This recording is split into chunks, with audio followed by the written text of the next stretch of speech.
Hello doctors, मैं doctor Sanjeet. आज हमारे साथ लगभग 25 डॉक्टर्स यहाँ पर हैं और आज हम लोग सीखेंगे जो हमारे एनल कैनाल है, एनल कैनाल के आसपास जो स्फिंक्टर्स होते हैं, जो इसमें स्पेसेस होते हैं, जो लिवेटाइनाई मसल्स है या रेक्टम है, इनके बेसिक्स एनाटॉमी के बारे में समझेंगे। क्योंकि जब हम फिस्टुला, पाइल्स, फिशर इसका जब हम ट्रीटमेंट करते हैं तो हमें इन स्ट्रक्चर्स का ध्यान रखना होता है।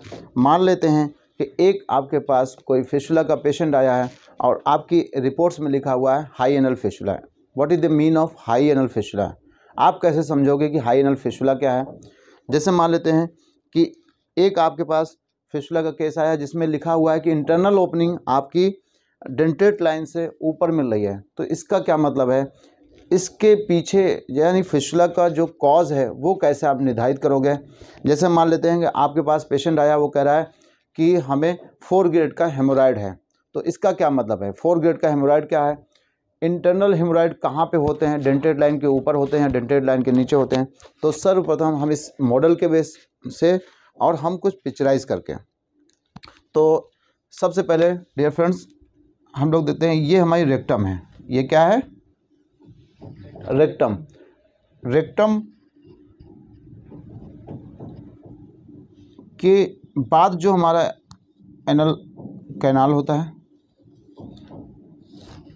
एनल कैनाल का जो लास्ट पॉइंट होता है उसे हम क्या करते हैं? एनल वर्ज कहते हैं। और जो ये रिंग लाइक स्ट्रक्चर देख रहे हैं इसको हम बोलते हैं एनोरेक्टल रिंग। क्या बोलते हैं इसको? Anorectal ring. एनोरेक्टल रिंग कैसे बनती है ये अभी हम लोग देखते हैं। जब एनोरेक्टल रिंग से लगभग हम 1.5 सेंटीमीटर, कितना नीचे? 1.5 सेंटीमीटर जब नीचे चलेंगे तो हमें यहाँ पे कुछ लॉन्गिट्यूडनल म्यूकोजल फोल्ड्स मिलेंगे। ठीक है, लॉन्गिट्यूडनल म्यूकोजल फोल्ड्स मिलते हैं और इनकी संख्या लगभग 6 से 10 होती है। इसको हम लोग बोलते हैं, ये जो लॉन्गिट्यूडनल फोल्ड्स होते हैं इसे हम एनल कॉलम्स बोलते हैं। क्या बोलते हैं? Anal columns. कितनी संख्या होती है? लगभग 6 से 10 होती है।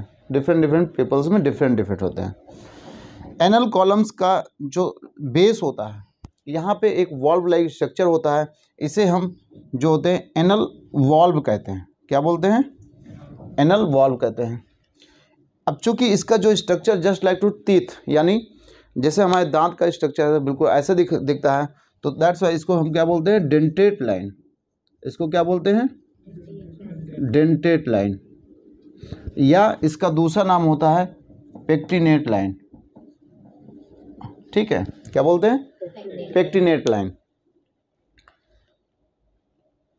हमारे एनल कैनाल में जो बीमारियां होती हैं, ये जो डेंटेट लाइन होता है डियर फ्रेंड्स, ये बहुत ही इम्पोर्टेंट लाइन है क्योंकि ये एक लैंडमार्क है। इसके ऊपर यानी डेंटेट लाइन के ऊपर जो एनल कैनाल है वहाँ की ब्लड सप्लाई अलग होती है, नर्व सप्लाई अलग होती है, वहाँ पे वेनस ड्रेनेज अलग होता है, वहाँ पे लिम्फेटिक ड्रेनेज अलग अलग होता है। और डेंटेट लाइन के नीचे जो ब्लड वेसल्स होती हैं वो दूसरी हो जाती हैं। समझ गए ना?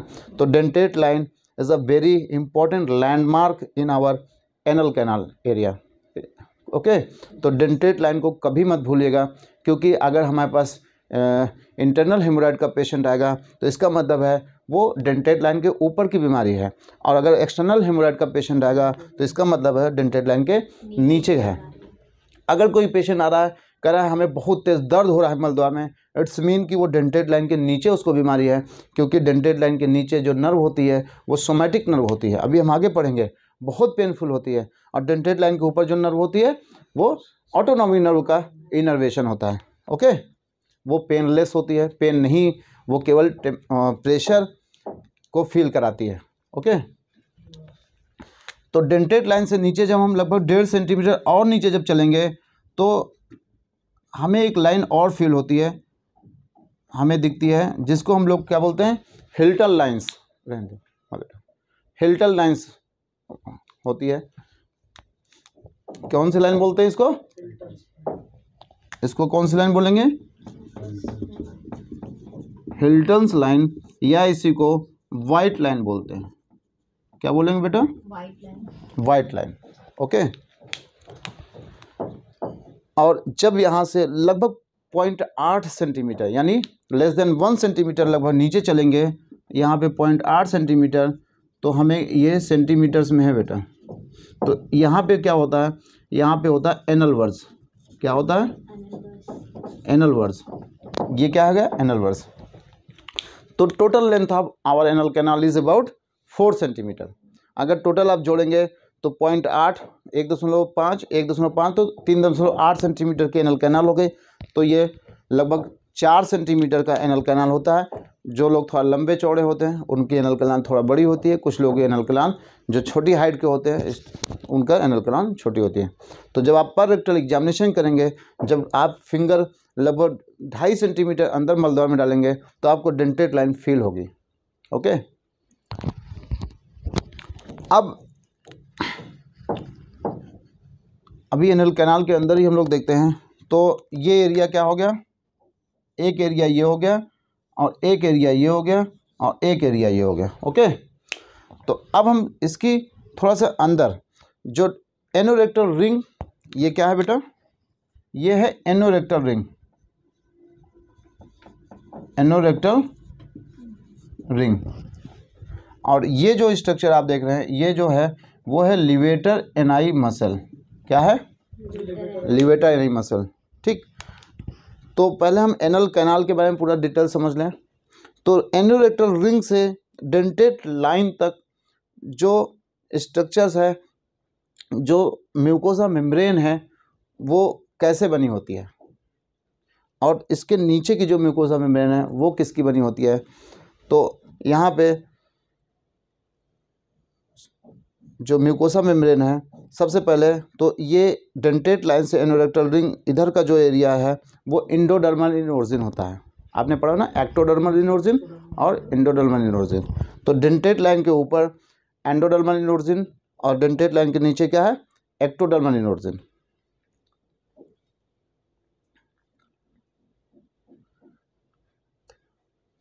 यहाँ कौन से कॉलम मिल रहे थे?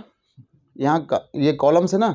तो यहाँ पे जो स्किन है, जो म्यूकोसा मेम्ब्रेन है, वो कॉलमनर एपिथेलियम है।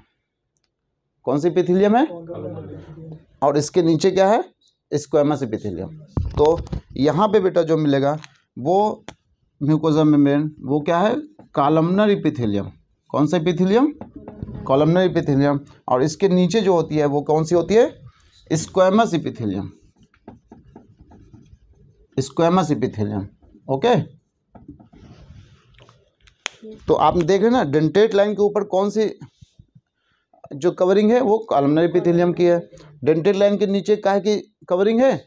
स्क्वैमस एपिथेलियम में। जो डेंटेड लाइन के ऊपर होता है वो जो कॉलमनर एपिथेलियम में होता है नॉन केराटिनाइज्ड होता है। नॉन केराटिनाइज्ड मतलब समझते हैं? आपकी स्किन जो है ना, ये क्या है? ये जो बाहर की स्किन ये केराटिनाइज्ड है, लेकिन ये क्या है? ये बेटा नॉन केराटिनाइज्ड होता है। ये क्या होता है? Non keratinised. जो स्क्वैमस एपिथेलियम होता है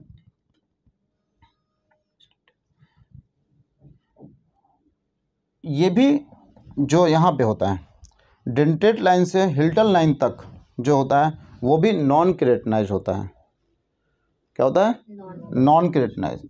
लेकिन जो हिल्टन लाइन से एनल वर्स तरफ का जो स्किन होती है, जो म्यूकोसा मेम्ब्रेन होती है, वो क्या होती है? केराटिनाइज्ड होती है।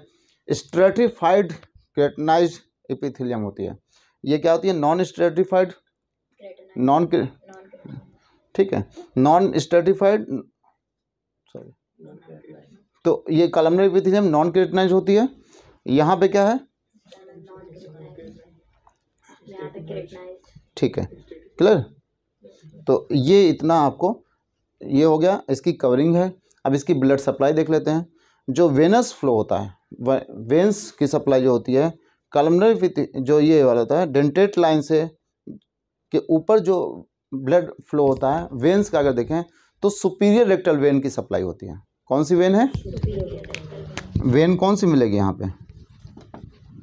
यहाँ पे सुपीरियर रेक्टल वेन, और इसके नीचे क्या मिलेगी, तो इन्फीरियर रेक्टल वेन। ठीक बेटा, वेन कौन सी है, सुपीरियर रेक्टल वेन, यहाँ पे कौन सी है, इन्फीरियर रेक्टल वेन। और वेन्स का डायलेटेशन ही क्या कहलाता है, पाइल्स। तो यानी जो इंटरनल हेमोराइड बनेगा वो सुपीरियर रेक्टल वेन के डायलेटेशन की वजह से बनता है, और जो एक्सटर्नल हेमोराइड बनेगा वो इंफीरियर रेक्टल वेन के डायलेटेशन की वजह से। क्लियर, तो अंतर आ गया ना। जब आपके पास ऐसा कोई पाइल्स का पेशेंट आया जिसमें इंटरनल हेमोराइड मिलेगा तो उसका मतलब है कि आपके सुपीरियर रेक्टल वेन इन्वॉल्व है, अगर बाहरी मस्सा फूला हुआ है तो इन्फीरियर रेक्टल वेन है। यहाँ पे इसी तरह जो आर्टरी की सप्लाई होती है, क्या है, आर्टरी, यहाँ पे सुपीरियर रेक्टल आर्टरी होती है, और यहाँ पे क्या होती है, इन्फीरियर रेक्टल आर्टरी होती है। ठीक, और यहाँ पे जो नर्व होती है, यहाँ का मतलब डेंटेट लाइन के ऊपर की बात कर रहे हैं, यहाँ पे जो नर्व होता है, नर्व वो कौन सी नर्व है, ऑटोनॉमिक नर्व का इनर्वेशन है, और नीचे जो है सोमैटिक नर्व का इनर्वेशन है। क्लियर,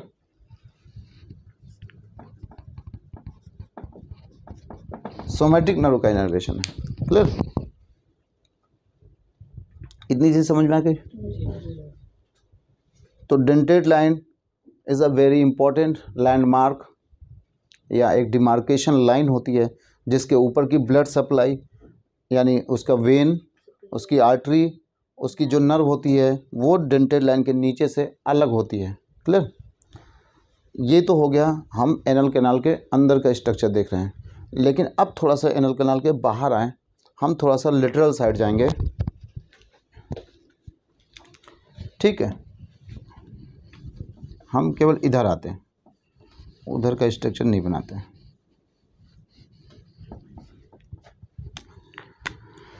ये क्या है, लिवेटर नाई मसल, ये क्या है, लिवेटर नाई मसल, और यहाँ पे एक सर्कुलर मसल की लेयर होती है रेक्टम पर, वही नीचे की तरफ आती है और वाइट लाइन तक आती है बेटा। जो सर्कुलर मसल्स होती हैं रेक्टम की वही नीचे आती हैं और वाइट लाइन तक आती हैं, और यही जो मस्कुलर लेयर है इसी को हम इंटरनल स्फिंक्टर्स बोलते हैं। ठीक ना, तो इंटरनल स्फिंक्टर क्या है, it is a continuation of the circular muscle of the rectum, from where comes from rectum, कहाँ तक, white line of anal canal, यहाँ तक जाती है, यहाँ तक। तो कितना, यानी लगभग 3 सेंटीमीटर कवर कर रखा है, एनल कैनाल के लगभग 3 सेंटीमीटर कवर कर रखा है। तो यानी 3/4 part of the anal canal is covered by internal sphincter. Clear, internal sphincter कहाँ से आ रहा है, सर्कुलर मसल ऑफ रेक्टम। ठीक बेटा, जब फिशर का ट्रीटमेंट किया जाता है, फिशर में आपने मॉडर्न में सुना होगा लेटरल इंटरनल स्फिंक्टेक्टोमी। ठीक है, तो इंटरनल स्फिंक्टर्स के थोड़े से पार्ट को कट कर दिया जाता है, जिसकी वजह से क्रोनिक फिशर में जो स्पाज्म होता है, स्पाज्म की वजह से क्या हुआ, जो एनल कैनाल होती है जो कंस्ट्रिक्ट हो जाती है वो रिलैक्स हो जाती है, तो स्फिंक्टर रिलैक्स हो जाती है तो पेशेंट को पेन नहीं होता है। ठीक है, तो LIS जब पढ़ेंगे तो उसमें हम लोग देखेंगे लेटरल इंटरनल स्फिंक्टेक्टोमी जब करते हैं उसमें, तो इंटरनल स्फिंक्टर कितना, इसका कितना कवर है, लगभग 3 सेंटीमीटर इसने एनल कैनाल को कवर कर रखा है। और चूंकि ऊपर से आ रही है ना, तो ऑटोनॉमिक नर्व का इनर्वेशन होता है इसमें, यानी इनवॉलंटरी इन नेचर होता है। 4 चीज़ें इसके बारे में पढ़ना होता है इंटरनल स्फिंक्टर के बारे में। एक तो ये किसकी बनी हुई होती है, सर्कुलर मसल। ठीक बेटा, सर्कुलर मसल की बनी होती है, सर्कुलर मसल की बनी होती है, और इनवॉलंटरी इन नेचर होता है, इनवॉलंटरी इन नेचर। इसका मतलब क्या होता है, इनवॉलंटरी इन नेचर मतलब जो हमारे अपने कंट्रोल में नहीं होता है, जैसे दिल का धड़कना, ठीक है, जैसे आंखों का फड़कना, ये क्या है, इनवॉलंटरी एक्शंस हैं। तो ये क्या है, अपने आप के कंट्रोल में नहीं होती है, ये अपने आप ऑटोनॉमिक नर्व से इसका जो है क्लियर। इनवॉलेंट्री नेचर होती है, सर्कुलर मसल की बनी होती है, कितना भाग को कवर करके रखी है एनल कैनाल के, लगभग 3/4 पार्ट को। 3/4 part of the anal canal is covered by internal sphincter, ठीक है। And it participate about 85% in the maintaining of anal tone. जो एनल टोन होता है उसका लगभग 85% पार्टिसिपेट करता है इंटरनल स्फिंक्टर उस टोन को बनाए रखने में, ठीक है। तो 4 चीज़ें इसके बारे में जानना आवश्यक है। किस चीज़ की बनी हुई है, सर्कुलर मसल की, कैसा नेचर है, इनवॉलंटरी नेचर है, हमारे कंट्रोल में नहीं है, 3/4 part of the anal canal को कवर कर रखा है, और चौथा क्या है, 85% एनल टोन को मेंटेन करने में ये भाग लेता है। उसके बाद जो स्ट्रक्चर आता है बेटा वो आता है एक्सटर्नल स्फिंक्टर। एक्सटर्नल स्फिंक्टर हम लोग ऐसे पढ़ेंगे, इसके 3 कंपोनेंट होते हैं।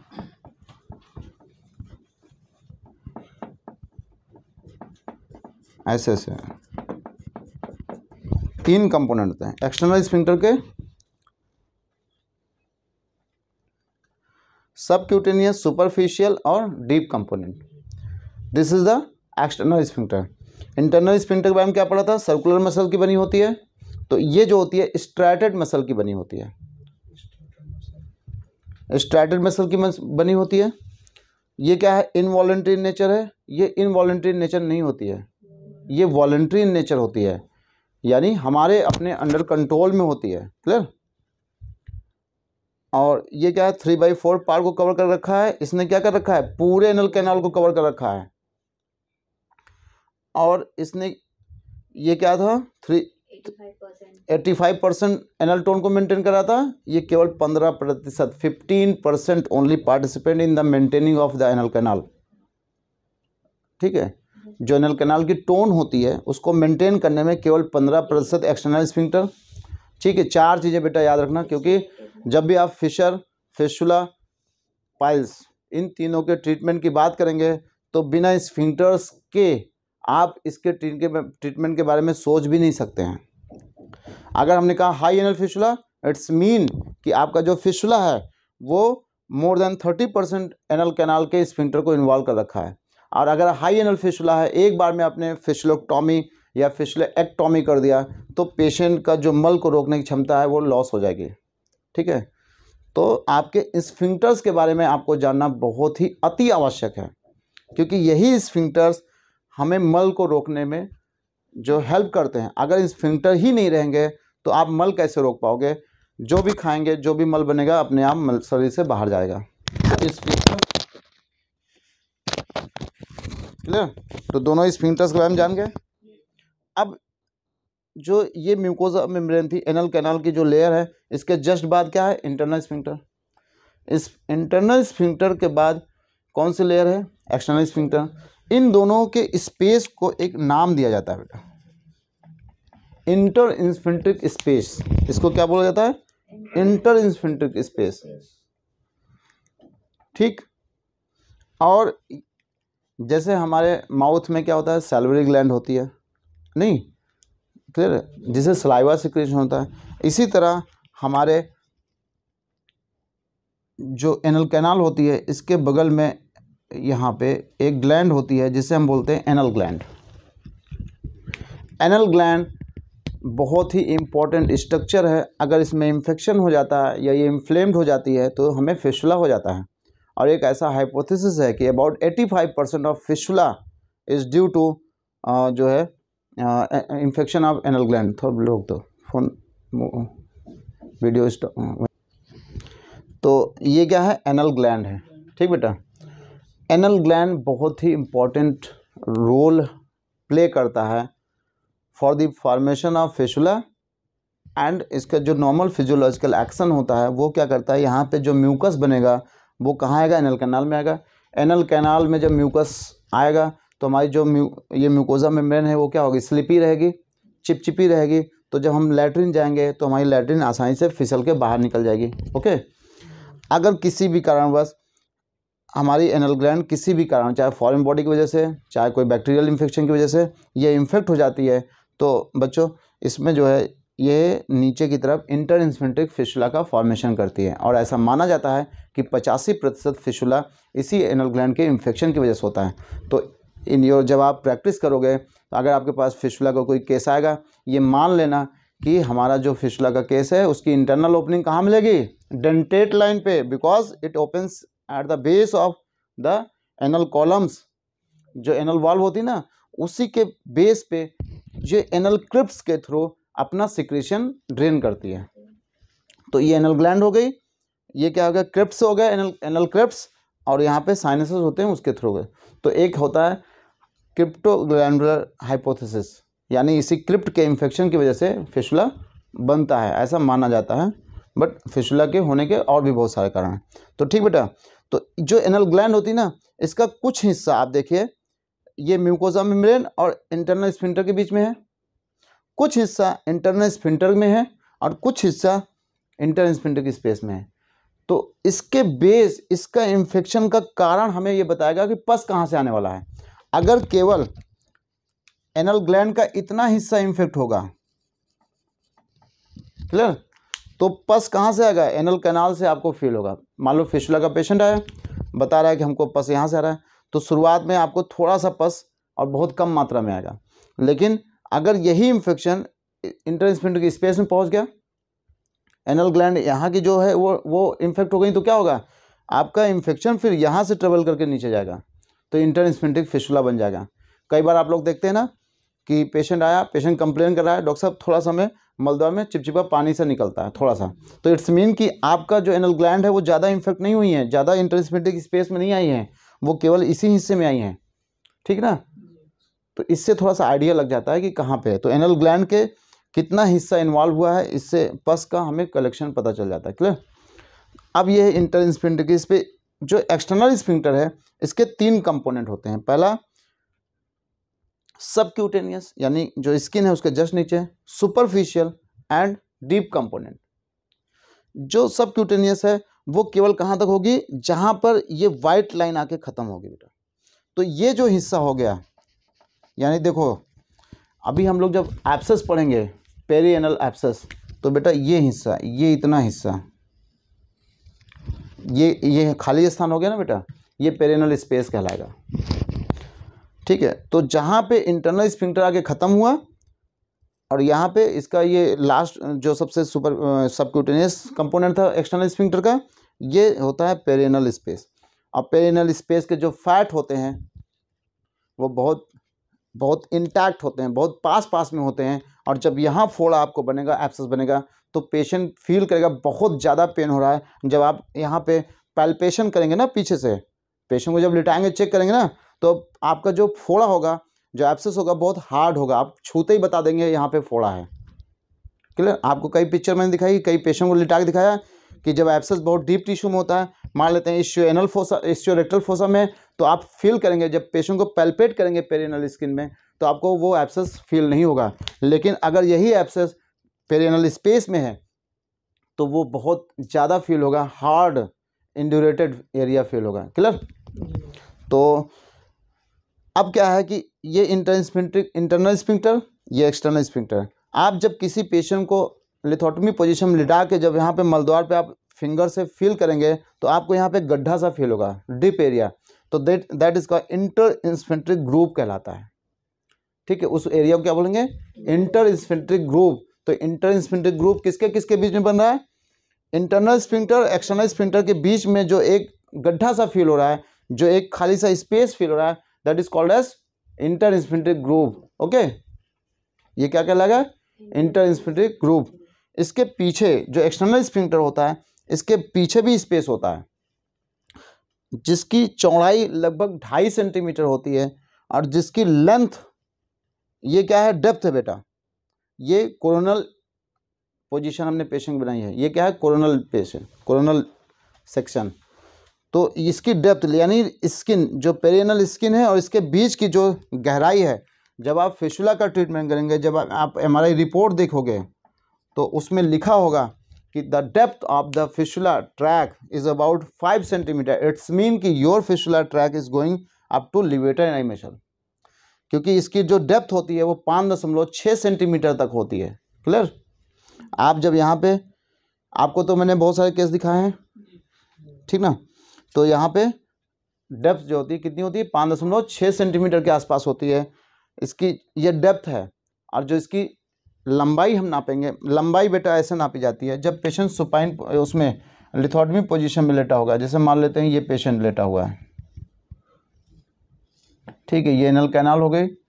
तो ये वाली जो होती है ये इसकी लेंथ होती है, तो लंबाई लगभग 5.5 सेंटीमीटर की। जो इश्यो एनल या इश्योरेक्टल फोसा की बात कर रहे हैं हम लोग, जो इसके बाद का स्पेस है, बहुत ही इम्पॉर्टेंट है। जब भी आप फिस्टुला के रिपोर्ट आप पढ़ोगे, एमआरआई रिपोर्ट्स, उसमें साफ साफ लिखा होता है या तो आपका फिस्टुला ट्रैक इश्यो एनल फोसा में है या इश्योरेक्टल फोसा में है। अगर इश्यो एनल फोसा में है तो उसका क्या मतलब है, इश्योरेक्टल फोसा में है इसका क्या मतलब है, इंटरस्फिंक्टर स्पेस में है। तो जब तक आपको एनाटॉमी एक एक पॉइंट नहीं क्लियर होगा, आप फिस्टुला के पेशेंट को ठीक नहीं कर पाओगे। क्योंकि अगर आपके पास 100 फिस्टुला के पेशेंट आते हैं तो आप बिलीव करो 100 के 100 अलग होते हैं। आप ये ना सोचना कि एक ऑपरेशन हमने कर लिया फिस्टुला का, ठीक हो गए तो हम बहुत बड़े डॉक्टर, नहीं। 100 के 100 केस को अलग तरीके से आपकी स्किल के हिसाब से उसको ट्रीटमेंट देना पड़ता है। किसी पेशेंट में हो सकता है फिस्टुला का सबक्यूटेनियस फिस्टुला आ जाए, किसी में होता है बिल्कुल जो है इंटरस्फिंक्टिक फिस्टुला आ जाए, किसी में ट्रांसस्फिंक्टिक फिस्टुला आ जाए, किसी में ग्रेड 5 आ जाए, किसी में ग्रेड 4 आ जाए।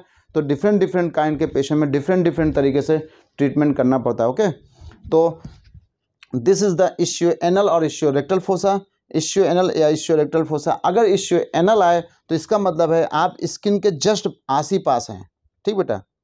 और इश्यू रेक्टल फोसा आए तो यानी आप अंदर जा रहे हैं। इश्यू एनल का मतलब कैसे समझोगे आप, क्योंकि कहीं पे ऐसा अलग से बुक में नहीं कही दिया है कि कौन सा इश्यू एनल है कौन सा इश्यू रेक्टल है।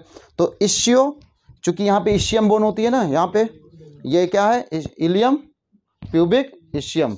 ओके, तो इसी तरह समझो इशियम बोन यहाँ पे है, सामने क्या है, एनल कैनाल। तो issue anal fossa, fossa means space, इसके सामने है तो इश्यू एनल फोसा। अब यहाँ पे है तो इश्यू इधर है, फोसा यहाँ पे है, सामने क्या है, रेक्टम, तो इश्यू रेक्टम फोसा। तो इश्यू रेक्टल फोसा थोड़ा डीप टिश्यू में होता है और इश्यू एनल फोसा थोड़ा सा स्किन की तरफ होता है। तो लिवेटर एनाई मसल की तरफ अगर कैविटी है, इट्स मीन कि आप काफ़ी गहराई में जाने वाले हैं, आप पेरिटोनियल कैविटी की तरफ जाने वाले हैं। ओके, तो ये है लिवेटर एनाई मसल। अब जो डीप, ये जो बीच वाली होती है सब, ये सबक्यूटेनियस, ये सुपरफिशियल। जो सुपरफिशियल, इसी तरह स्फिंक्टर इधर भी होंगे बेटा, ये हमने राइट साइड का है, ये लेफ्ट। तो जो ये बीच वाली है, जो एक्सटर्नल स्फिंक्टर का कंपोनेंट, ये दो तरफ से जुड़ा होता है। जैसे इसका काम होता है एनल कैनाल को एक जगह स्टेबल करके रखना है। भाई ये तो एक मस्कुलर स्ट्रक्चर है, ये तो इधर उधर खिसक जाएगा। तो आगे की तरफ पेरिनियल बॉडी और पीछे की तरफ कॉक्सिजियस लिगामेंट। कौन कौन से, आगे की तरफ पेरिनियल बॉडी, पीछे से कॉक्सिजियस लिगामेंट, इसको अटैच करके रखता है ताकि हमारी एनल कैनाल सीधी रेखा में पड़ी रहे। ठीक है, वैसे तो जो एनल कैनाल होती है वो कैसी होती है, डाउनवर्ड एंड बैकवर्ड, पहले नीचे आती है फिर थोड़ा सा पीछे चली जाती है, क्लियर। और जो deep component of the external sphincter होता है, ये लिवेटर एनाई मसल से जुड़ जाता है। ये आगे जाके कहाँ जुड़ रहा है, लिवेटर एनाई मसल से। लिवेटर एनाई मसल और प्यूबोरेक्टलिस मसल, अभी हम लोग जब और थोड़ा सा आगे पढ़ेंगे, जब पेरिटोनियल कैविटी के जब हम लोग पढ़ेंगे, ये डायफ्राम, ये क्या है, पेल्विक डायफ्राम, जब पढ़ेंगे तो आपको पूरा बताऊंगा कि लिवेटर एनाई मसल कैसे बनता है। तो अभी आप इतना समझिए कि जो ये deep component of the external sphincter fuses with puborectalis muscles and levator ani muscles participate in the formation of anorectal ring.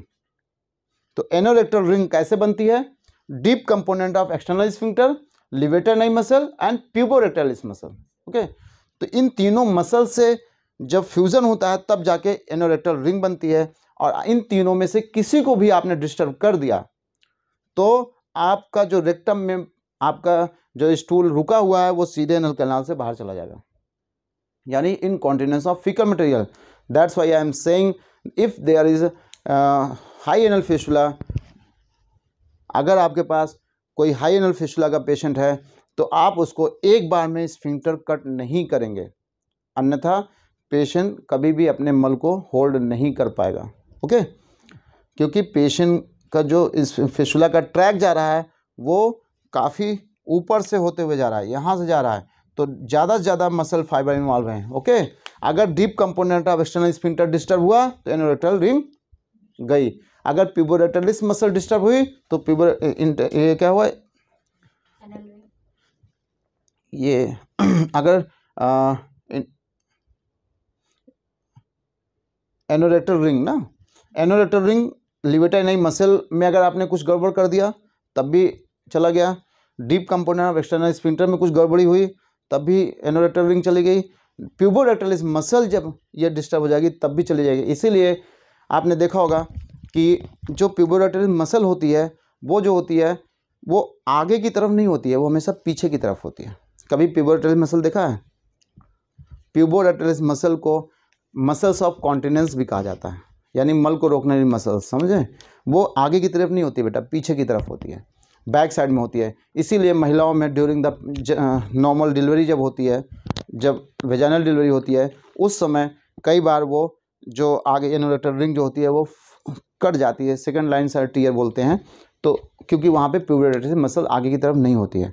तो पीछे की तरफ प्यूबोरेटरलिस मसल ज़्यादा होती है, मतलब ज़्यादा ही क्या होती है, तो इसीलिए पीछे की तरफ का जो एनोरेक्टल रिंग होता है वो ज़्यादा मजबूत होता है, आगे की तरफ का एंटीरियर साइड का कमज़ोर होता है। इसीलिए नॉर्मल डिलीवरी के समय कई बार एनोरेक्टल रिंग टूट जाती है और इनकॉन्टिनेंस ऑफ फीकल मटेरियल हो जाता है। अब मान लेते हैं आपके पास पेशेंट आया, आगे की तरफ फिस्टुला है, एंटीरियर साइड में फिस्टुला है, यानी 12 o'clock पे उसको इंटरनल ओपनिंग मिल रही है और 12 o'clock की तरफ एक्सटर्नल ओपनिंग भी है, तो उस केस में आपको बहुत स्लो काम करना है, क्योंकि अगर एनोरेक्टल रिंग डिस्टर्ब हो गई तो फिर इनकॉन्टिनेंस ऑफ फीकल। तो आज के लिए इतना ही। अब हम लोग थोड़ा सा आगे डिटेल में नेक्स्ट कल हम लोग इसको पढ़ेंगे। Okay, thank you.